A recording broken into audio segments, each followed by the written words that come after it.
Começar com musiquinha, como sempre. Ela quer tentar fugir da realidade que a cerca, porque ela diz que o reggae bom pra outra vibe leva, e percebe que assim se sente melhor e mais segura nesse mundo em que o amor não mais se observa e que a indiferença se prolifera. Mas todo mundo acha que isso vai passar. Ela só quer curtir um som tranquila, do jeito que mais gostar, sem ninguém pra incomodar. Ela só quer curtir Bom dia! Eu adorei essa música para hoje, né, especificamente, já que hoje a gente vai conversar sobre as nossas tantas vozes internas, né, que conversam tanto com a gente, que nos distraem, né, que às vezes trazem umas confusões que a gente fica realmente sem saber para onde ir. Então, sejam todos bem-vindos e bem-vindas. Bom dia! Hoje a gente está começando a nossa terceira temporada, né, do nosso Cá Entre Nós, que já virou quadro. E aí a gente vai começar então falando sobre esse livro, né? Gente que mora dentro da gente. Não sei se vocês conseguem ver. Bom dia, Alexandre, Karina, Cris. Sejam todos muito bem-vindos. Muito bom estar com vocês aqui, começando o dia, né? Aí no Brasil, aqui já de tarde, começando a tarde.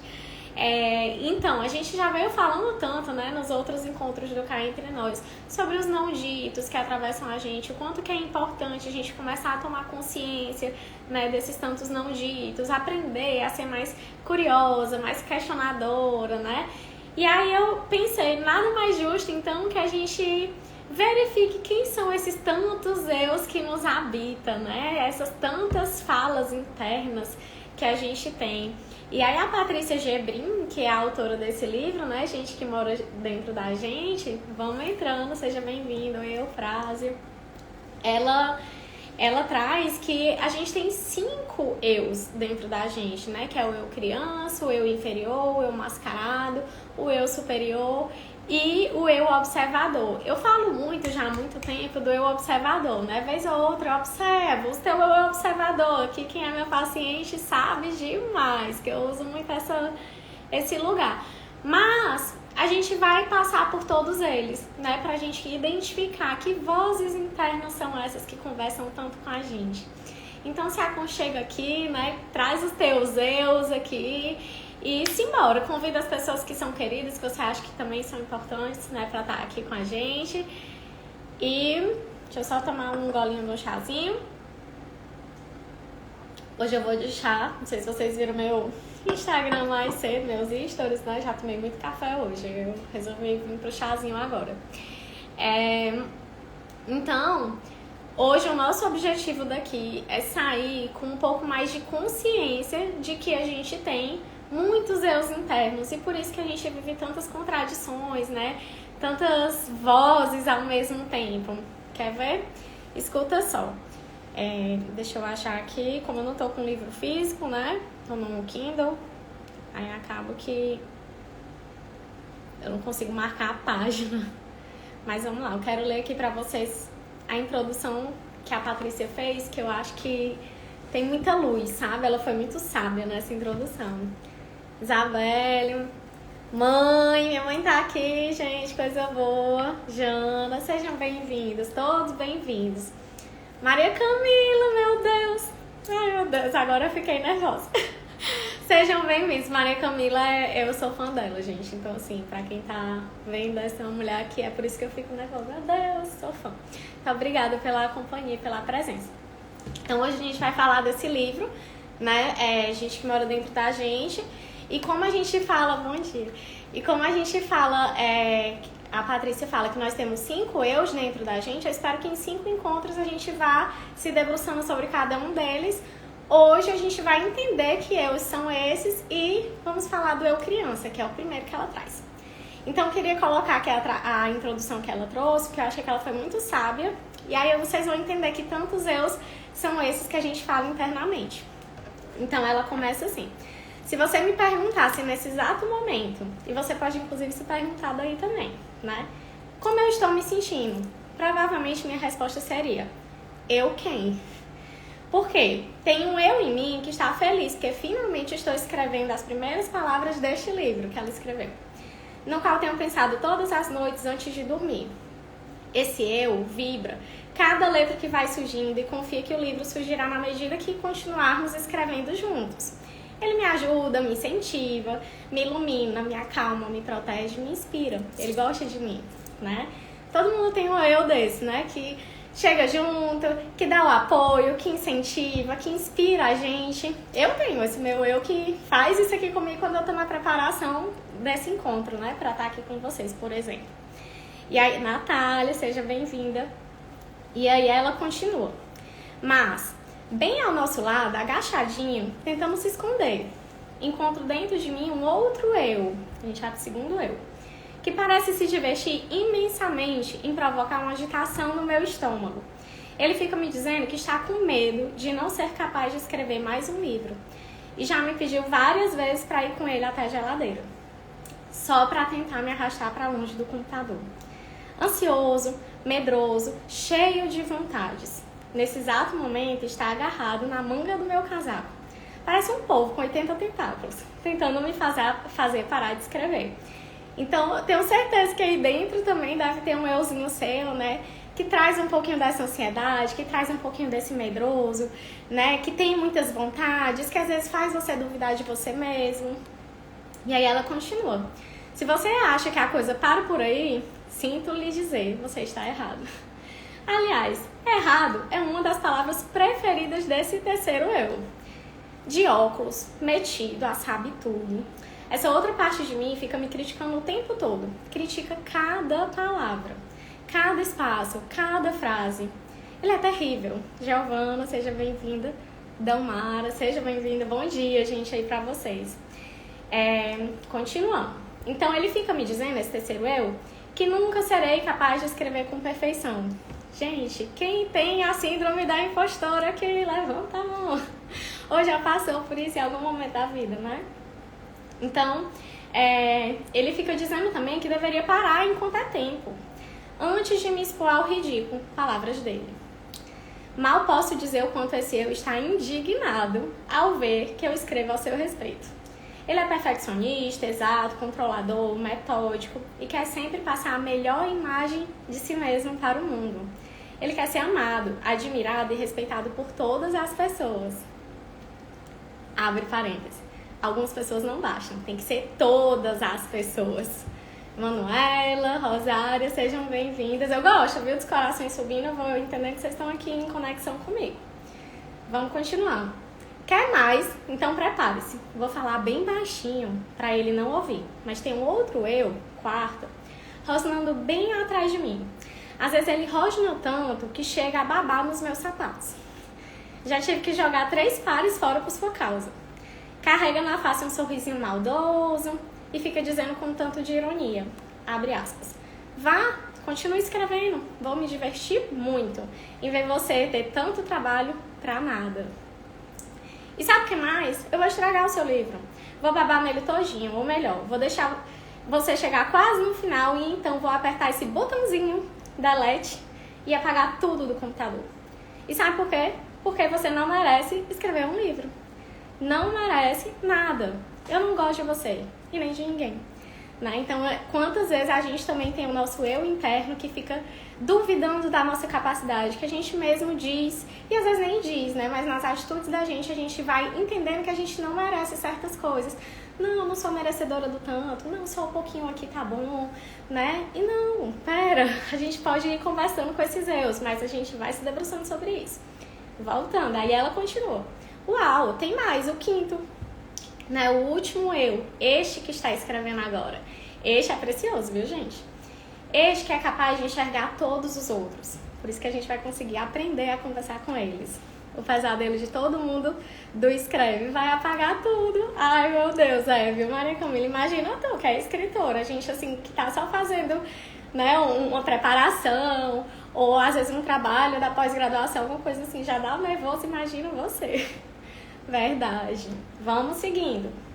Então, esse quinto eu, ele é capaz de enxergar todos os outros, Este que é corajoso o suficiente para seguir escrevendo através dessa confusão de vozes que muitas vezes gritam umas com as outras dentro de mim. Este que é capaz de dizer que, neste exato momento, estou me sentindo alegre, confiante, com medo, com vontade de desistir, ansiosa, irritada e extremamente feliz. Tudo ao mesmo tempo. Deu para perceber como será esse livro? Vai ser muito divertido se eu tiver você ao meu lado nas próximas páginas e você comigo aqui nos nossos próximos encontros. Aliás, você não, vocês, todos os seus eus estão convidados, ok? Afinal, não quero confusão, nem que decidam babar nas páginas desse livro. Então, esse é o comecinho, né, que ela traz da introdução. Eu quis ler para vocês começarem a entender como a gente é atravessado por essas tantas falas, esses tantos eus, esses tantos questionamentos internos e que às vezes a gente tem dificuldade de aceitar, de que a gente diz, não, mas eu tenho consciência que o certo é isso aqui, esse é o caminho. Mas eu tô indo por esse outro, por quê? O que tá acontecendo comigo? Por isso, né? Às vezes a gente não tem ainda consciência suficiente, o nosso eu observador bem trabalhado, para lidar com todos esses outros e a gente conseguir harmonizar, né? Então, a Patrícia, ela traz que a gente tem um jogo da vida, né? Que, assim, na realidade, a gente vai fazendo escolhas. Abre aspas aqui pra ela, quando ela diz assim, a vida que você vive é resultado das escolhas que você faz. Nesse ponto aqui, antes de eu continuar a fala dela, eu queria só chamar muita atenção, porque quando ela traz aqui, ela aprofunda que as escolhas que a gente vai fazendo na vida vai dando respostas, né? E aí a gente vai tendo consequências, aprendizados e etc. É diferente do que a gente vê muitas vezes das frases soltas por aí, né? Você é resultado das suas escolhas. E parece uma coisa tão determinista que assim, então se eu escolho um chá é porque eu sou mais saudável. Se eu escolho um café, eu não sou saudável. Gente, as coisas não precisam ser tão estáticas assim. Então que a gente tenha cuidado, né? Que é o convite do Cá Entre Nós desde o início. Que a gente melhore essa nossa capacidade de ser mais curioso, de ser mais questionador, de observar com mais atenção as falas e não simplesmente só engolir tudo, né? Só beber uma aguinha. Então ela continua. A vida que você vive é resultado das escolhas que você faz. As regras são mais ou menos assim. Você escolhe, a vida responde. É um jogo onde você aprende com tudo que lhe acontece. Logo, não há motivos para julgar, muito menos condenar a si mesmas. Tem uma coisa assim que a gente vai vendo aqui nesse livro dela, é acolhimento, né? Então assim, as coisas vão acontecendo e a gente entende que tudo é pro nosso aprendizado. E aí ela fala, tudo pode mudar se você escolher um caminho diferente, sempre. Eu destaquei essa frase e em seguida ela diz, a vida foi criada para ser divertida. Desde ontem eu tô trazendo isso aqui pra vocês, né? A vida é divertida, a vida pode ser divertida, a vida deve ser divertida. É nesse sentido, a gente pode estar mudando as nossas escolhas, porque a gente também tem uma crença, às vezes, muito interna, que às vezes a gente nem tem tanta consciência também, de que, pronto, eu tomei uma decisão, então essa decisão eu tenho que tomar pro resto da vida, eu tenho que seguir todos os caminhos que sustentem ela. Mesmo que eu esteja infeliz, mesmo que eu não esteja conseguindo dar conta, mesmo que milhões de outras coisas estejam se direcionando para eu tomar outras decisões, mas às vezes eu não me permito, né? Vem o euzinho do merecimento que diz, não, você não merece outra decisão. E ela traz isso com muita leveza. Não, você pode, né, mudar o teu caminho, né? O caminho, ele pode ser diferente, sempre existem outras possibilidades de escolher melhor, de ter uma vida com mais leveza, com mais alegria. E aí o primeiro passo para você ter essa vida mais leve, com mais felicidade, com mais alegria, né? É que ela diz, toda essa gente que mora dentro de você precisa ser conhecida. E a gente vai começar com o eu criança, né? O que é esse eu criança? Se a gente for parar para pensar um pouco, como é que você era lá na tua infância, né? Tu consegue lembrar que criança era essa, que de repente ainda tá aí dentro, mas adormecida, ou esquecida, ou até rejeitada. Ou não, ela tá bem viva, né? Você lembra dela, resgata algumas coisas. E quando ela traz esse eu criança, não é assim um eu criança mistificado, é de fato, que característica, é como se fosse assim um simbólico, né? Um arquétipo. Que características desse eu criança tem em mim ainda, que eu deixo que a luz dessa criança reverbere, né? Esse eu criança apareça e que características tem que eu não permito. Então vamos entender quais são as luzes desse eu criança, né? Quando a gente fala em criança como luz, a gente pensa que criança é curiosa, que é uma das coisas que a gente tenta trabalhar aqui. Criança é aventureiro, né? Não tem medo, assim, vai, enfrenta, sobe lá o escorregador e desce, e se cair, levanta, tá tudo certo. É muito aberto pro novo, então assim, eu tenho uma novidade, né? A criança tá lá empolgada, é movido muito pelo humor, pela alegria, pelos prazeres da vida. Uma criança, ela é muito criativa, então cansei já de ver e de saber histórias aqui no consultório, né? Eu comprei um presente pro meu filho, e aí o brinquedo era, meu Deus, o top da galáxia, e a criança foi brincar com a sacola e criou alguma coisa com a sacola, então criança é criativa, né? Tem uma capacidade enorme de sonhar, então aqueles sonhos, né?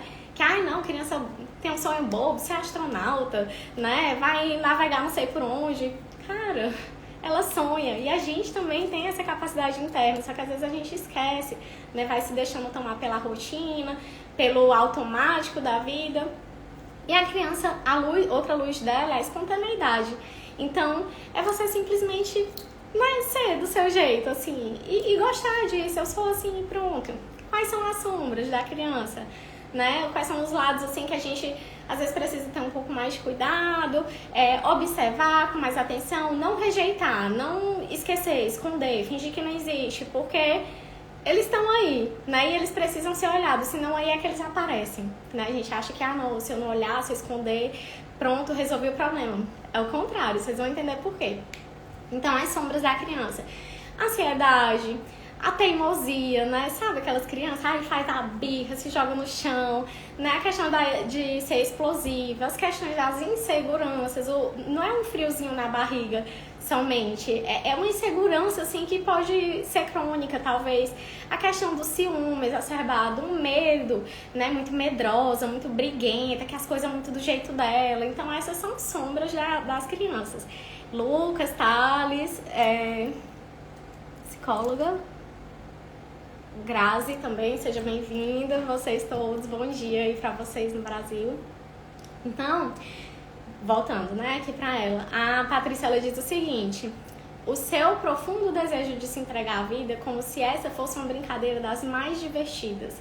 Isso traduz quem é esse eu criança. Então, é essa alegria de viver, esse desejo de se entregar à vida e ver o que é que acontece, né? E aí, quando a gente fala assim, pode soar até irresponsável, mas uma criança, ela ainda está construindo a responsabilidade dela. Por isso que a gente precisa estar atento, porque dentro da gente tem esse eu criança, mas nem sempre a gente vai poder deixar ela solta, né? Então, a gente vai precisar dar limites também. Então, vamos entendendo. E aí eu te pergunto, você lembra, né, quem foi a criança que você foi um dia? Como o mundo parecia mágico, único, especial. Ela comenta aqui no livro dela que ela lembra de acompanhar as formiguinhas indo lá pro buraquinho, né? E ela ficava questionando o que é que elas fazem lá dentro do buraquinho. E pra mim, assim, foi lúdico ler isso, porque, meu Deus, eu fazia a mesma coisa, né? Eu ia pro quintal da minha casa e ficava tentando cavar pra ir pro Japão. Nunca cheguei lá, né? Nunca deu certo, mas era mágico. Quando era criança, eu acreditava realmente nisso. Então, ela fala, né? Em um grau maior ou menor, ao longo da vida, a gente meio que vai abandonando essas lembranças. E às vezes, mais do que as lembranças, a gente não vai permitindo que essa criança ela permaneça dentro da gente, né? Então, ela fala, acredite, sempre chega um momento na vida que a gente percebe que não pode seguir sem ela. E aí ela fala, essa criança abandonada, ela é uma outra faceta do nosso eu criança. Aí que é no sentido que a gente precisa ter cuidado para não deixar ela solta e também não ficar negando, rejeitando esses sentimentos, essas emoções mais infantis. Por quê? Porque quando essa criança ela não é vista, ela é abandonada, ela se vinga, né? Então ela cria confusões na sua vida. Ela coloca você em situações que você jamais imaginou. E mais, ela faz isso bem escondidinho sem você perceber. Afinal, ela tinha que se divertir de alguma forma, né? Maria Camila colocou. Amava ficar contando aqueles soldadinhos, não sei nem o nome oficial. Eu sei qual é. Gente, não sei se vocês conheceram também. Os soldadinhos, eu também não sei o nome oficial é como se fosse um insetinho, né? Um bichinho que ele ficava na planta, assim, aí ele voava, tinha umas bolinhas preta com branca, assim, era bem legal. Eu também pegava neles assim, aí depois eles andavam, era muito legal, muito divertido. E aí, pronto. Então, o que é que uma criança precisa, né? Ela precisa se divertir, ela precisa ser amada, ela precisa se sentir protegida, segura. A criança, ela precisa de uma boa nutrição. Lembra que na introdução que a gente leu, a gente leu aqui na introdução, no começo, quando ela disse, olha, tem um eu dentro de mim que fica dizendo, não, vai lá na geladeira e come alguma coisa, só pra você desfocar, sair daqui. Esse euzinho aqui não tá trazendo uma boa nutrição, então a gente precisa estar atento, né? Então, o que mais que a criança precisa? Atenção, estímulos para crescer, né? Que a Maria Camila é chefe nisso aqui, que ela traz muito. Amplie seu repertório, né? Isso te estimula a crescer, seja lá em qual for a fase ou a tua escolha de vida, o que é que tu tá fazendo. Sempre é possível a gente ampliar o repertório da gente em tudo. E isso nos traz crescimento. O que mais que uma criança precisa? Companhia, carinho, brincadeiras e... Gente, esse é muito querido. A gente fala dele, assim, acho que desde o primeiro encontro aqui do Cá Entre Nós. Limites. Né? Esses nossos tão amados e queridos limites que nem sempre a gente dá. Então, e ela diz o seguinte, se você não puder dar o que a sua criança precisa, ela vai sentir como se tivesse um buraco dentro dela e vai tentar obter isso de outra maneira. Então, pode ser uma caixa de bombons, uma garrafa de vinho, uma noite inteirinha trabalhando sem parar nem pra dormir. Quantas casos aqui aparecem no consultório, né? Ah, eu tenho insônia, eu não consigo dormir. Aí a gente vai investigando as causas. Tá aqui, né? A criança interna não teve colo, a vida tá sem investimento nenhum, a pessoa não tá conseguindo se nutrir bem, não se sente segura em alguns pontos, falta companhia na vida, carinho, enfim, né? E vai se perdendo os limites. E ela diz, dessa maneira, é possível que essa pessoa se torne dependente dessas coisas que momentaneamente fazem ela se sentir bem, mas que nunca poderão suprir as suas reais necessidades, percebe? Palavras da Patrícia. E aí, então, no gesto de cultivar compaixão mesmo pela nossa criança interna, né, no sentido de acolher essa criança interna, eu trouxe alguns questionamentos que eu acredito que seriam bem bacanas que vocês possam fazer, para vocês identificarem cadê esse meu eu criança que tá aqui, ele existe, eu tô permitindo que ela apareça, eu tô dando os limites necessários também, eu tô rejeitando, como é que tá? Então, se a gente for pensar, o que é que a sua criança interna ela anda aprontando? Quais são os excessos que têm acontecido aí na tua vida? Né? A Patrícia citou alguns, né? A caixa de bombom, o excesso de bebida, o excesso de